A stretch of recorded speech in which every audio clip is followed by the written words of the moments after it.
यह बात उस समय की है जब मेरी गर्मियों की छुट्टियां चल रही थी। उस समय मैं अपने मामा के गांव छुट्टियां बिताने गया हुआ था।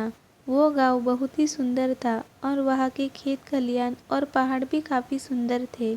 गांव पहाड़ों के बीच में बना हुआ था। वहाँ के लोग भी काफ़ी अच्छे थे और मैत्री स्वभाव के थे। दिन में वहाँ पर काफ़ी गर्मी पड़ती थी, पर रात वहाँ एकदम शीतल होती थी। मैं और मेरे मामा रात में घर के बाहर ही खाट बिछाकर सोते थे। एक बार मैं देर रात तक अपनी मामी जी से बात कर रहा था। बातों ही बातों में मैं मामी जी से पूछने लगा, मामी जी यह बताइए, इस गांव में आपने कोई चुड़ैल नहीं देखी क्या? वैसे मैं आपको बता दूं, मुझे भूत चुड़ैल की कहानियां सुनना काफ़ी दिलचस्प लगता था। पर मेरी मामी जी बोली कि रहने दे, फालतू में तू डर जाएगा और रात को ढंग से सो भी नहीं पाएगा। पर मैं भी कहाँ मानने वाला था। मैंने भी जिद पकड़ ली कि कहानी तो आपको सुनानी ही पड़ेगी। मेरी जिद के आगे वो भी नतमस्तक थी। उन्होंने कहा कि इस गांव में बहुत सी चुड़ैलें रहती है, पर किसी को दिखती नहीं है। मैं बीच में ही बोल पड़ा कि जब किसी को वो दिखती नहीं है तो फिर कैसे पता कि वो यहाँ रहती है। मामी जी बोली कि हाँ, किसी ने उन्हें देखा तो नहीं है, पर फिर भी कुछ लोगों ने उन्हें महसूस किया जरूर है। मैं बोला कि क्या आपने उन्हें देखा या महसूस किया है? मामी जी बोली हाँ शायद। मामी जी आप मुझसे मजाक मत करो, अगर आपने देखा है तो बताओ, मैंने उनसे पूछा। उनका जवाब नहीं था। मुझे उनसे कहानी सुननी थी, पर उन्होंने मुझे कोई कहानी नहीं सुनाई। मैं बाहर जाकर अपनी खाट पर लेट गया। मामा पहले से ही सो चुके थे।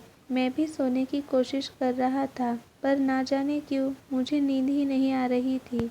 मैं बस उन्हीं सब चीज़ों के बारे में सोच रहा था कि ना जाने कब मुझे नींद आ गई। मुझे सही से तो नहीं पता, पर शायद आधी रात को मेरी नींद अचानक से किसी की पैरों की आवाज़ से खुली। उस समय मेरे मामा जी तो सो ही रहे थे।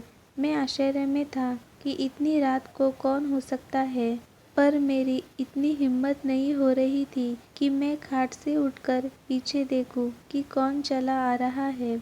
उस समय मैं थोड़ा डरा हुआ भी था, क्योंकि उस रात में मामी जी से भूत चुड़ैल की बातें कर रहा था। मैंने सोचा कि चुपचाप होकर देखता हूँ कि कौन है। धीरे धीरे वो आवाज़ बढ़ती जा रही थी।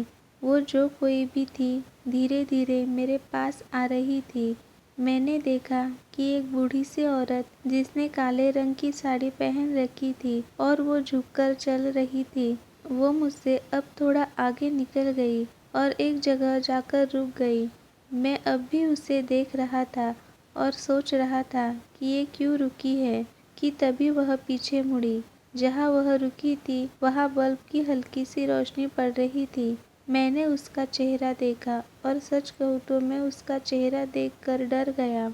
उसकी नाक लंबी थी और उसके चेहरे पर अजीब सी डरावनी हंसी थी। उसकी आंखें ऐसी लग रही थी जैसे वो मुझको ही देख रही है।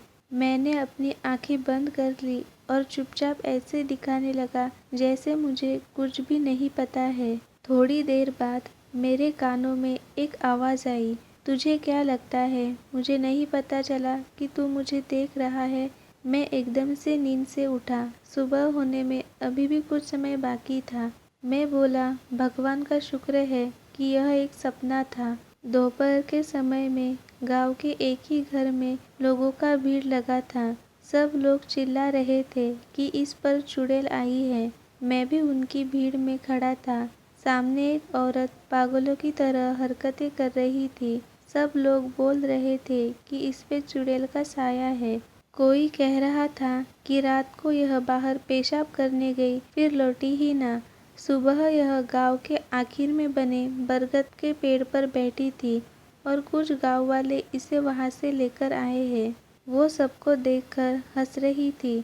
एक समय ऐसा भी आया जब उसने मेरी तरफ देखा और हंसते हुए बोली, तुझे क्या लगता है, मुझे नहीं पता चला कि तू मुझे देख रहा है?